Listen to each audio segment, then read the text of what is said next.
Depuis peu, le terme femcel a fait son apparition suite à un article de presse qui avait fait polémique aux États-Unis. Femcel, donc, c'est l'équivalent féminin des incels, des femmes qui ont décidé de sortir du marché de la séduction. Déjà, est-ce que vous savez c'est quoi un incel? Probablement, je vous fais une mini définition quand même. Les célibataires involontaires sont des 2 sur 10 qui plaisent à personne. Ils ont décidé de sortir du marché de l'amour car les femmes les ont fait trop souffrir, souvent un peu misogyne, un peu d'extrême droite. C'est un terme péjoratif, tout comme ce nouveau mot femcel, utilisé pour la première fois dans l'ID Magazine. Laissez-moi vous lire quelques passages. Il y a des filles dans tes pour toi TikTok. Parfois, l'univers visuel de ces filles va être les jeans taille haute, les clopes, Lana Del Rey. Ça veut dire qu'elle est dépressive. Une autre va aimer s'habiller en poupée de porcelaine, aimer Miu Miu et les films d'auteur. Elle a des troubles du comportement alimentaire. Certaines boivent des smoothies verts, aiment la lecture, l'art, les pinces dans les cheveux, le yoga, les podcasts. Elle a un trouble du comportement alimentaire, mais différent. Ok, pourquoi pas. Alors aujourd'hui, il existe des types de filles. Il y a des meufs qui vont en fac de psycho, celles-ci sont sûrement de type psy. Il y en a d'autres qui finissent coach mindset sur Instagram et celles-ci sont probablement de type vol. Vous mixez les deux, bim, Natou, elle était technique celle-là. Aujourd'hui, on parle des femcels.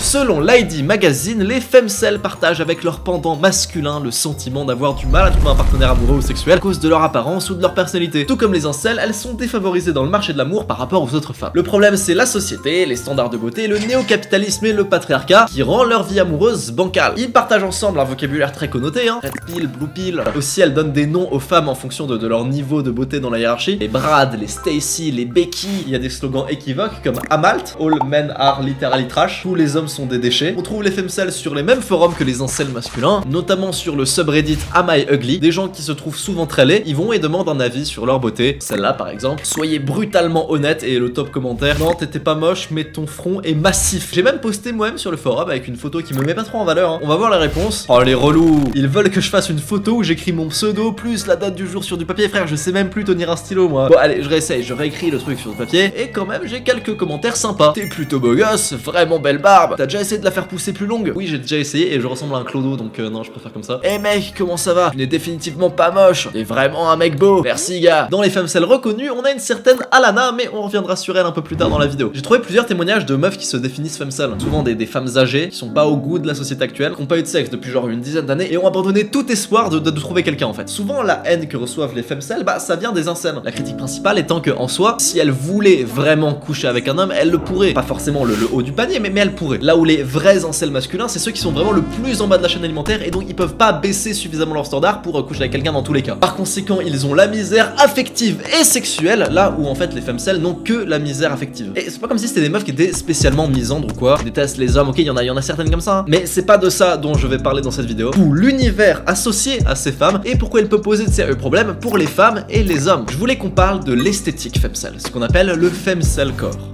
Le mot femcel, c'est un terme qui vient à la base d'un blog. Alana's Involuntary Celibacy Project. Une meuf qui raconte ses déboires romantiques et permet à plein d'autres meufs qui galèrent dans leur vie amoureuse de s'identifier. C'est des articles, c'est une liste email et c'est aussi un forum où les filles se mettaient à échanger sur leur misérable situation. À l'époque, on utilisait le mot incel parce que incel c'était un mot cool à l'époque. Elle-même le dit, c'est juste des hommes et des femmes qui se retrouvent célibataires involontairement. Sauf que entre temps, en 2014, il y a eu le cas de Elliot Rodger, le mec qui a buté 8 personnes avant de se donner la mort dans un attentat animé par la haine des femmes. Donc on passe du mot incel tout gentil, tout inoffensif à des putains de terroristes. Ouais, non, en fait, c'est plus trop cool comme mot. Alors, on a ensuite créé le mot femcel, bien plus soft que incel, parce qu'une femcel en soi, c'est juste une meuf qui galère dans sa vie amoureuse, comme le mot incel de base. D'ailleurs, sur les vrais forums femcel, c'est pas très méchant ce que les meufs disent, c'est surtout des meufs dépressives qui parlent de à quel point la vie c'est de la merde. En vrai, je crois qu'on connaît tous cette meuf qui était avec nous en classe, esthétique Tumblr, cigarette after sex, petite frange, petite pépé Lana Del Rey. Et bah aujourd'hui, c'est ça le femcel core, l'esthétique des femcels. Par exemple, ce serait comme dire le incel core, tu vois, le starter pack de l'incel, genre fan de League of Legends, il est H24 sur Twitter, il est pas abonné à l'ONLV. Les femcels sont présentes un peu partout, Twitter, Tumblr, TikTok. Il y a une esthétique de mème bien particulière, des façons d'écrire bien particulières, des playlists Spotify bien particulières. Également, il y a ce truc de Fleabag Era, qui est une référence à un film, et qui signifie quand t'es une meuf, l'arc de ta vie où tout est en bordel. Genre le chaos complet. Quand t'es paumé, quand rien ne va, quand t'as envie de crever. Et que tu préfères faire des mèmes plutôt que chercher de l'aide. Alexandra Carmona, tiktokeuse de 22 ans, a fait par exemple ce genre de TikTok. Les hommes hétéros ne pourront jamais ressentir le fait d'écouter Lana pour se sentir belle, pleurer devant son miroir pour le fun, être d'élu pour rendre sa vie intéressante, prendre un bain pour se sentir douce. Elle a complètement surfé sur cette vague TikTok avec des vidéos un peu vannes en mode ouais manipuler les hommes, sur le fait d'être toxique aussi, et le dit elle-même, c'est de l'ironie. Le but c'est de l'autodérision, se mentir à soi-même et sur des vrais problèmes pour en faire des vannes. L'esthétique femcelle finalement c'est beaucoup des mêmes. On ironise sur sa vie triste, sur le fait qu'on soit pas une bonne personne, toxique, qu'on manipule les hommes et qu'on soit en train de rater sa vie. Il y a des meufs qui sont les icônes de cette mouvance, on les voit partout sur tous les posts femcelle. Lana Del Rey, Natalie Portman, Lisa Rowe, il y a aussi la meuf de Jessie dans Breaking Bad, enfin, la gothique là j'ai plus son blaze. Différents mannequins genre Bella Hadid, souvent fine, souvent blanche, souvent gothique et souvent fumeuse. Des noms de compte du genre Cocaine Bambi, des gifs de mannequins des années 90, Patrick Bateman, des mèmes sur les neuroatypies et particulièrement la dépression. En fait il y a beaucoup cette blague de oui ok t'es dépressif, t'es sous traitement et tu pleures tous les soirs mais c'est pas grave tant que t'es belle. Et ce qui a eu un gros rôle à jouer là-dedans, c'est bien le site Tumblr avec le hashtag Pretty When You Cry. Des meufs en noir et blanc qui fument, qui se maquillent et qui détruisent leur maquillage à cause des larmes. Ça fait partie du mouvement appelé Sad Girl Era, qui est pas du tout nouveau d'ailleurs. Les icônes principales de ce mouvement c'est Juliette de Roméo et Juliette, Ophélia dans Hamlet, ça a toujours existé et c'est devenu très populaire depuis 2015. Ça a donné lieu à énormément de dérives, d'anorexie, de scarification. Alors c'était pas le but mais force est de constater que romantiser la dépression, c'est pas génial pour le développement cognitif chez les jeunes filles. J'ai toujours trouvé ça débile, genre les blagues sur la dépression. Tu sais des fois dans les sons de rap, il y a des punchlines sur le Xanax et tout. Parce que du coup il y a des meufs qui ont pas de problèmes psychologiques, mais qui vont commencer à développer des traits de filles qui en ont, pour ressembler à leur modèle, commencer à fumer, pleurer, à être toxique. Il y a des goodies sur ça en tout genre Hello Kitty, Betty Boop. D'ailleurs, personne n'en parle dans la communauté femsale, mais on voit bien qu'il y a tout un lore autour de Hello Kitty et avoir une mauvaise santé mentale. Suffit juste de lire certains tweets pour se rendre compte. Les meufs qui kiffent encore Hello Kitty, soit elles s'aiment entre elles, soit elles sont toxiques et nymphomales. Il y a des meufs qui kiffent Hello Kitty et qui vont bien mentalement. Je suis pas psy, mais je peux dire que les meufs qui kiffent encore Hello Kitty à un stade avancé de leur vie ont un sérieux problème et je suis un peu d'accord. Tout ça, ça fait partie de l'esthétique de la bad bitch, d'aimer Hello Kitty, mais pas la bad bitch dans l'écran d'attente de GTA, tu flippais que ton daron passe devant, non. La bad bitch 2.0, celle de la Gen Z, celle qui utilise Tumblr et qui pleure devant son miroir pour en faire des photos qu'elle mettra dans My Eyes Only. C'est peut-être ce qui me déplaît le plus dans cette communauté. Moi je déteste glorifier la dépression, je pense que vous le savez. Rendre ça cool de chialer. Alors je suis peut-être un peu extrémiste, mais moi je rêverais d'un monde où pleurer est vu comme un signe de faiblesse genre universel. Même chez les femmes, hein, ça doit pas être acceptable. Si c'est trop souvent et si c'est trop pour rien, on s'entend bien sûr. J'aime pas ce double discours de genre ouais les hommes forts et les femmes émotionnelles. Non, on doit tous être forts. Je veux que ma copine soit forte, je veux que ma soeur soit forte, je veux que ma mère soit forte. Ça c'est selon moi le plus gros souci de notre société actuelle. Elle est trop soft je pense. On donne trop de force à la dépression. Bien sûr hein, ça existe la dépression, mais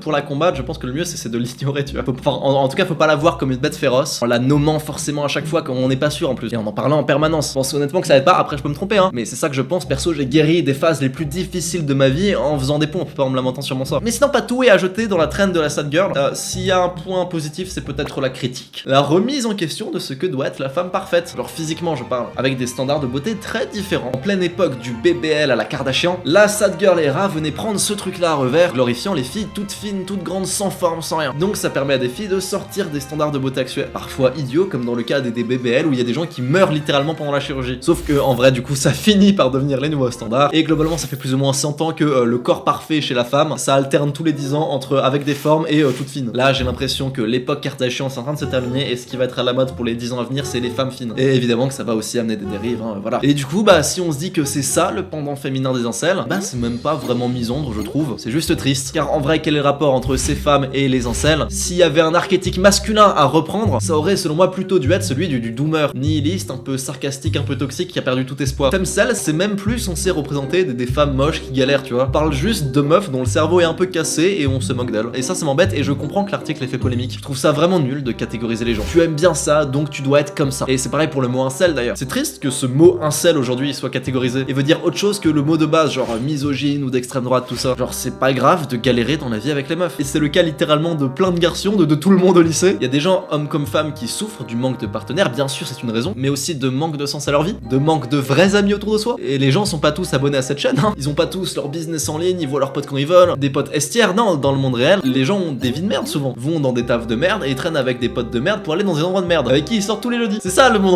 réel c'est pas merguez superstar. Les vraies femcels, elles existent en réalité très peu, ont des problèmes, c'est vrai, différents des incels. La friend zone qu'on connaît bien nous chez les mecs, bah les meufs elles peuvent aussi la connaître plus rarement, mais sont surtout susceptibles de tomber dans la fuck zone, cet endroit où t'es qu'un plan cul finalement. Je pense que c'est pire entre guillemets la misère sexuelle et affective plutôt que la misère affective toute seule. Mais bon, à la limite on n'est pas là pour hiérarchiser, tout le monde souffre et a sa propre norme de souffrance tu vois. Et c'est pas des mauvaises personnes, c'est le message de cette cette vidéo, les incels, hommes comme femmes, sont pas de mauvaises personnes, des misogynes ou des misandres, des gens qu'il faut cancel. Non, on revient à la définition de base, c'est juste des gens qui ont perdu foi en l'amour, et vouloir stigmatiser ça, ça arrangera rien. Il y a un an, je pense que j'étais honnêtement un incel. Je plaisais à personne, en tout cas pas aux filles qui me plaisaient, et j'étais involontairement célibataire. C'est littéralement juste ça. Et j'étais à moitié là en train de me dire, ouais, c'est pas bien d'être un incel, j'en suis pas vraiment un. À cause du fait que ce soit devenu pas bien, péjoratif. Évidemment, les attentats terroristes, ça aide pas trop, hein. Mais faut juste essayer de faire prendre conscience que la vie n'est pas injuste. J'ai toujours dit pour les hommes, mais n'importe qui peut plaire aux filles. Faut juste pas y penser et avoir ses propres projets. Sans forcément se couper spécialement du marché ou quoi, juste n'en fais pas ta priorité, soigne-toi un peu et tu verras, tu pourras pécho. T'es un expert de séduction qui te l'assure. Coupez le bruit, coupez les gens autour de vous. N'oubliez pas, ça va sonner sectaire, mais 99 des humains puent la merde en général et ne savent même pas penser correctement. Alors choisissez au mieux qui vous décidez de laisser rentrer dans votre cerveau. Likez cette vidéo, genre là tout de suite, like, là maintenant tout de suite tu likes. Mais mets-moi ton avis en commentaire, ça m'intéresse vraiment, tu vois, je lis les commentaires et ouais. Abonne-toi à cette chaîne, c'est gagnant-gagnant pour toi comme pour moi.